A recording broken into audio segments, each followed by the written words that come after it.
여러분 안녕하십니까? 오늘 경북 동해안 지역은 흐리고 비가 오겠습니다. 이 비는 주말까지 이어지겠는데요. 바람이 강하게 불면서 풍랑특보도 발효되겠습니다. 양태빈 기상캐스터입니다. 네, 오늘은 하늘이 흐리겠습니다. 동풍의 영향으로 먹구름이 몰려오면서 비 소식도 있겠는데요. 지금 예상대로라면 울진은 오전부터 비가 오다가 오후가 될수록 빗줄기가 강해지겠고요.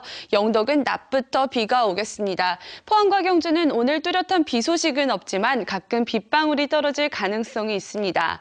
비는 주말 내내 이어질 것으로 보입니다. 내리는 비의 양은 총 100mm가량까지 되면서 가을비치고는 참 많은 양이 예상되는데요. 바람도 강하게 불겠습니다.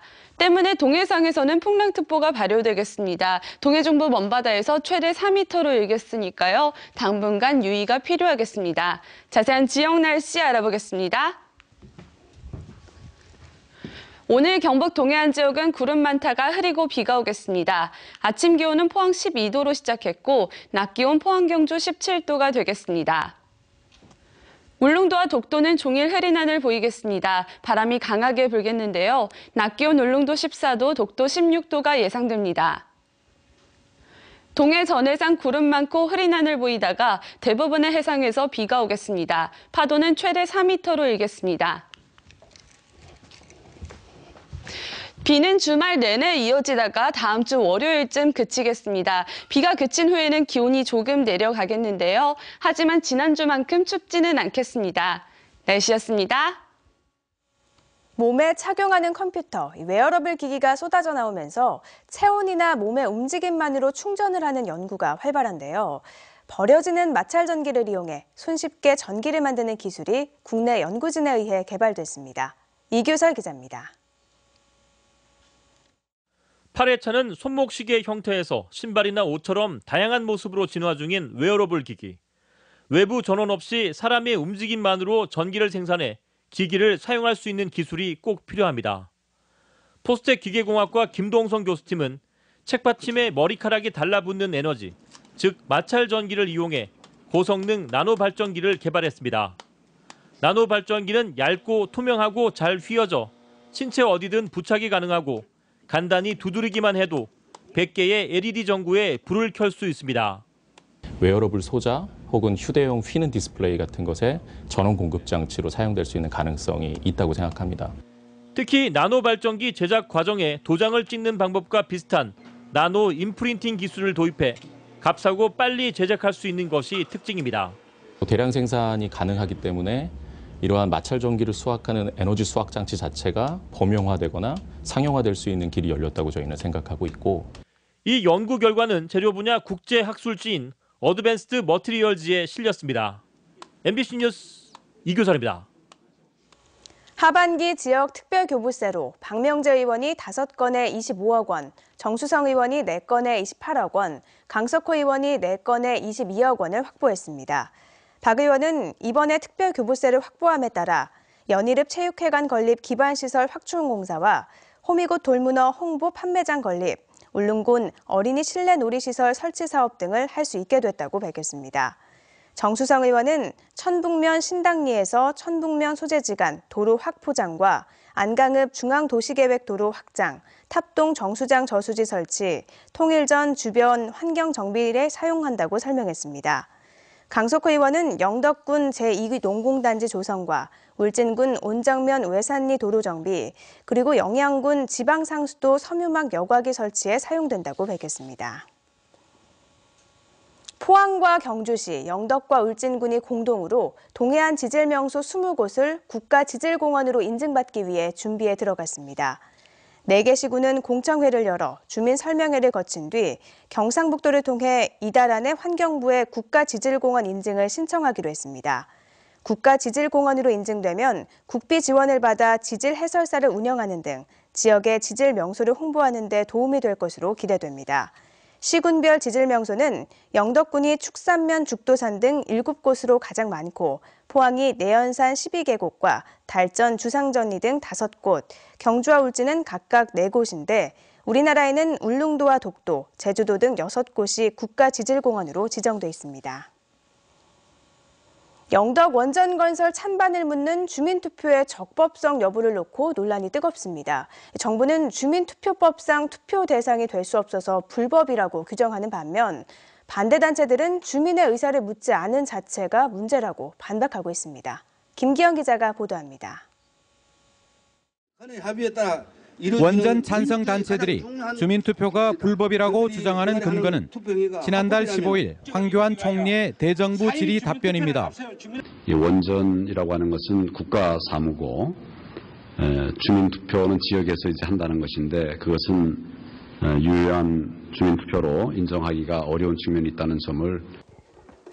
그런데 주민투표는 여당 국회의원도 요구한 사항입니다. 강석호 의원은 전기가 남아도는 상황에서 굳이 갈등을 조장하며 시급하게 원전을 건설해야 할 이유나 명분이 없다며 주민투표 실시 등을 담은 특별법 제정을 요구했습니다. 결론적으로 저는 신규 원전 건설 시에는 주민투표 실시 및 정부 지원의 법제화를 요구를 합니다. 지난 2010년 말 영덕군 의회가 원전 유치 신청 동의안을 가결한 속기록을 보면 이강석 당시 부의장은 원전 예정지 3계리 주민 외에 군민 전체 의견을 수렴할 것을 영덕군에 요구했습니다.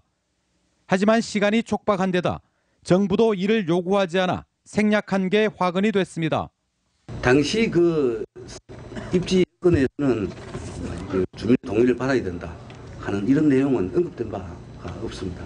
물론 우리 국민 전체의 동의를 받고 했어야 되나. 이후 공청회나 설명회 때도 주민들은 배제됐습니다. 지난 6월 7차 전력수급계획 공청회 때 영덕 주민은 수십 명이 상경했지만 4명만 입장이 허용됐고 산업부의 지역발전 10대 지원사업 설명회 때도 주민들을 배제하기 위해 기자회견장을 옮기기까지 했습니다. 이런 가운데 산업부와 행자부는 주민투표가 법적인 근거나 효력이 없다며 영덕군에 투표 업무를 지원하지 말라고 지시했습니다. 정부의 불어 속에 강행되는 주민투표도 논란이지만 주민의견 수렴 절차가 미흡한 점도 문제입니다.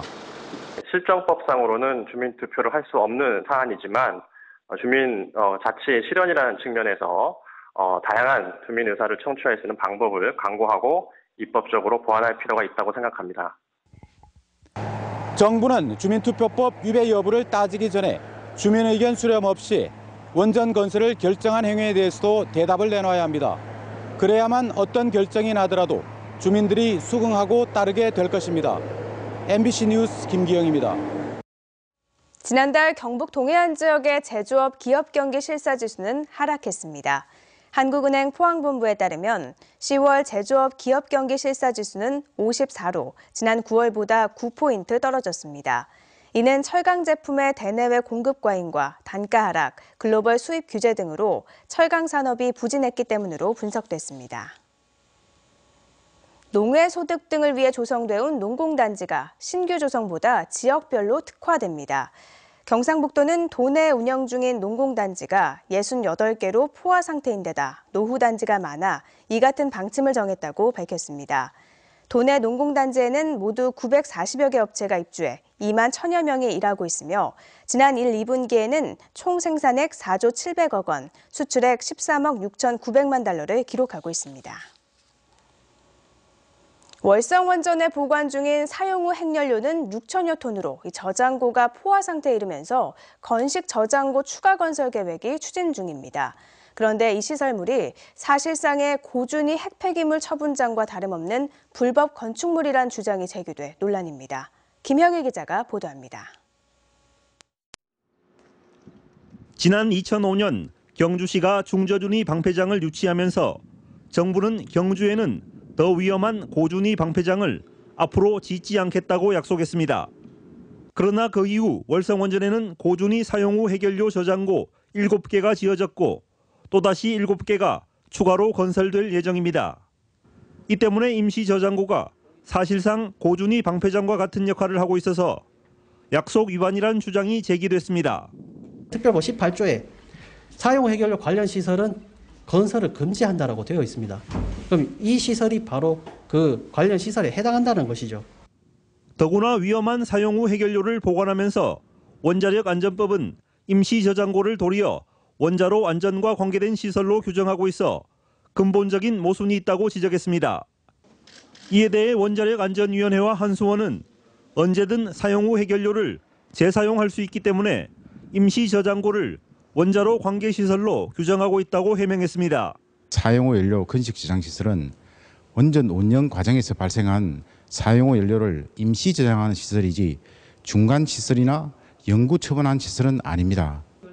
한편 경실련과 환경운동연합 등 경주 지역 시민단체들은 정부가 사용 후 해결료 임시저장고를 핵폐기물 중간 처분장으로 운영하려는 의혹이 있다며 반대 입장을 분명히 하고 있습니다. MBC 뉴스 김혁일입니다. 국내 원전에서 사용 후 미처리된 폐연료봉이 1,828만 개에 달해 국민 3명당 1개꼴인 것으로 나타났습니다. 국회 미래창조과학위원회 유승희 의원이 한수원에서 받은 자료에 따르면 강한 방사능을 방출하는 고준위 폐기물인 사용 후 핵연료가 1,828만 개에 달하지만 처분장이 없어 각 원전에 임시 저장 중입니다. 유 의원은 울진의 한울 1, 2호기의 경우 폐연료봉 저장률이 90%를 웃돌 만큼 한계 상황에 다다랐다며 대책이 시급하다고 지적했습니다. 제5회 동해안 에너지 클러스터 활성화 포럼이 어제 경주 힐튼 호텔에서 열려 오늘까지 진행됩니다. 대학과 연구소, 공무원 등 400여 명이 참가한 이번 포럼은 원자력과 태양광 등 국내외 에너지 산업의 동향을 바탕으로 경북 동해안 지역의 에너지 정책 전략을 논의하는 자리가 되고 있습니다. 경상북도는 이번 포럼을 계기로 에너지 기술 개발과 제도 개선 등을 위한 지원에도 적극 나서겠다고 밝혔습니다. 구조나 구급 소방관은 사흘에 한 번꼴로 폭행 사고를 당한다고 합니다. 지난 한 해만 132건이 발생했는데요. 소방관 폭행이 매년 증가하면서 소방선의 특별사법경찰관이 이를 직접 수사하게 됐습니다. 엄지원 기자입니다. 환자가 돌변해 여성 구급대원에게 발길질을 하고 말리러 온 대원도 속수무책으로 당합니다. 욕설의 멱살잡이는 기본, 몸이 휘청일 정도의 주먹이 날아옵니다. 폭행 가해자는 이송 환자나 보호자, 그중 90%는 만취 상태였습니다. 출동이 늦었다, 기분이 나쁘다는 게 이유였습니다. 구급대원도 사람인지라 화가 많이 쌓이고 다음 환자를 저희가 이송할 때도 또 그런 일이 발생하지 않을까 많은 생각을 하게 됩니다. 전국의 소방관 폭행은 4년 전보다 38% 증가했고 경북은 11월 현재 14건으로 지난해 대비 2배나 뛴 상황, 소방당국이 나섰습니다. 폭행 사범을 일선 경찰서에 인계하지 않고 소방특별사법경찰관이 직접 입건 수사합니다. 별도의 특별법도 마련했습니다. 소방기본법 50조에 따라 소방활동 방해사범으로 포괄 적용하던 것을 119 구조구급에 관한 법률로 구체화했습니다. 소방활동 방해죄는 5년 이하의 징역이나 3천만 원 이하의 벌금으로 형법상 공무집행 방해보다 처벌이 엄합니다. 기존에는 소방관리법 위반 사례에 대해서만 조사를 했지만 이제는 구급대원 폭행 사건 되었고 그 범주가 확대되었습니다. 소방당국은 지난해 하반기부터 특사경 수사 전환을 시작해 대원 폭행건에 관해선 수사를 100% 이관해 온다는 방침입니다. 경북소방본부는 현재 17개 소방서에 76명의 소방특사경이 배치돼 있고 내년쯤 전담 수사팀을 꾸릴 예정입니다. MBC 뉴스 엄지연입니다. 포항시와 경찰서, 소방서, 지역 종합병원은 어제 시청에서 의료 현안 해결을 위한 업무 협약을 가졌습니다. 이번 협약을 통해 포항 남북부경찰서는 병원 응급실 주치 폭력이 자주 발생하는 만큼 순찰을 강화하고 사법 처리를 엄격히 하기로 했습니다. 또 설림병원 부도 이후 종합병원에 환자가 몰려 불편이 크다는 지적에 따라 소방서는 응급 환자의 상태에 따라 전문병원과 특화병원으로 분산 후송하기로 했습니다. 가을철을 맞아 쯔쯔가무시증 환자가 크게 늘어나고 있습니다.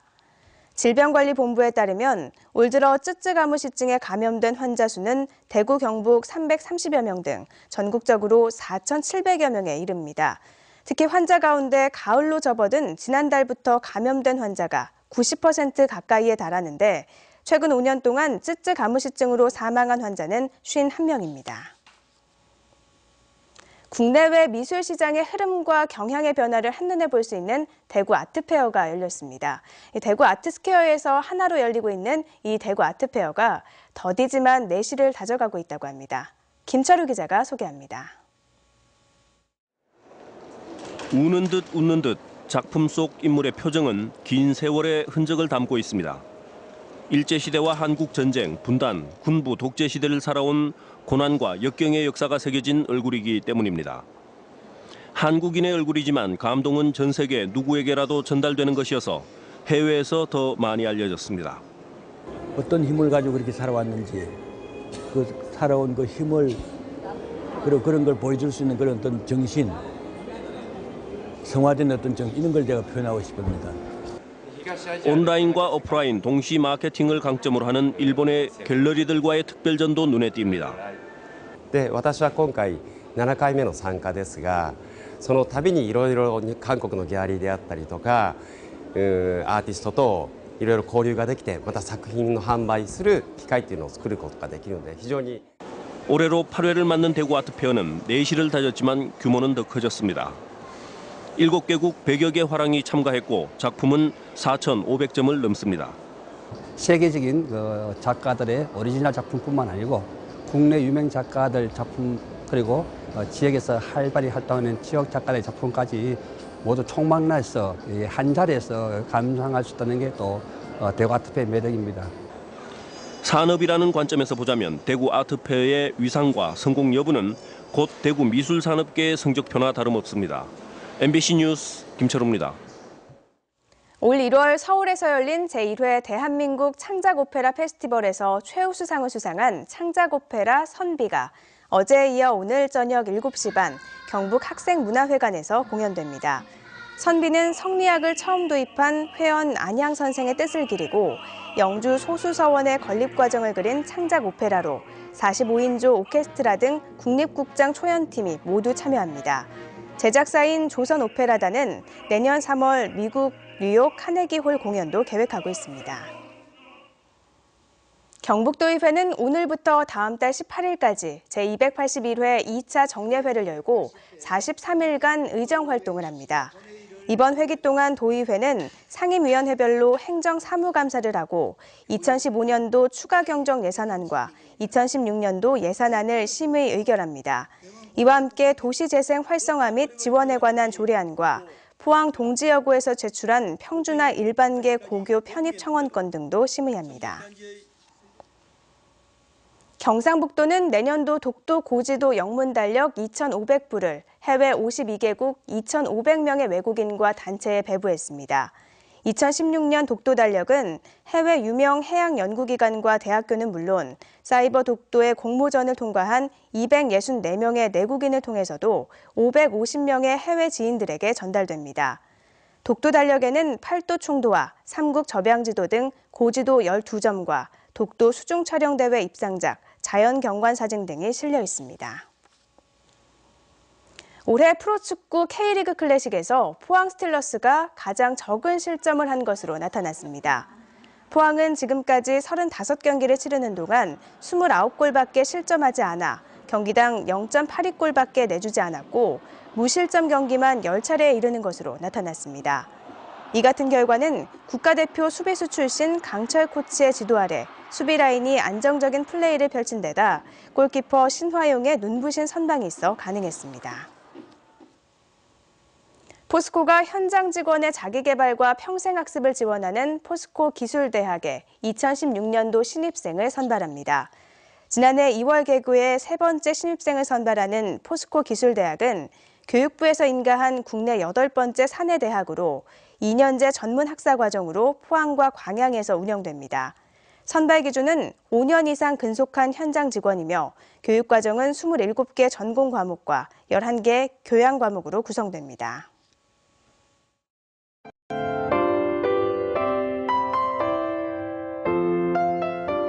네, 오늘은 하늘이 흐리겠습니다. 동풍의 영향으로 먹구름이 몰려오면서 비 소식도 있겠는데요.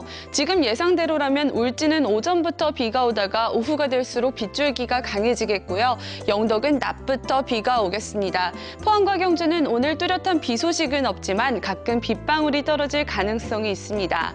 비는 주말 내내 이어질 것으로 보입니다. 내리는 비의 양은 총 100mm가량까지 되면서 가을비치고는 참 많은 양이 예상되는데요. 바람도 강하게 불겠습니다. 때문에 동해상에서는 풍랑특보가 발효되겠습니다. 동해중부 먼바다에서 최대 4m로 일겠으니까요. 당분간 유의가 필요하겠습니다. 자세한 지역 날씨 알아보겠습니다. 오늘 경북 동해안 지역은 구름 많다가 흐리고 비가 오겠습니다. 아침 기온은 포항 12도로 시작했고 낮 기온 포항 경주 17도가 되겠습니다. 울릉도와 독도는 종일 흐린 하늘 보이겠습니다. 바람이 강하게 불겠는데요. 낮 기온 울릉도 14도, 독도 16도가 예상됩니다.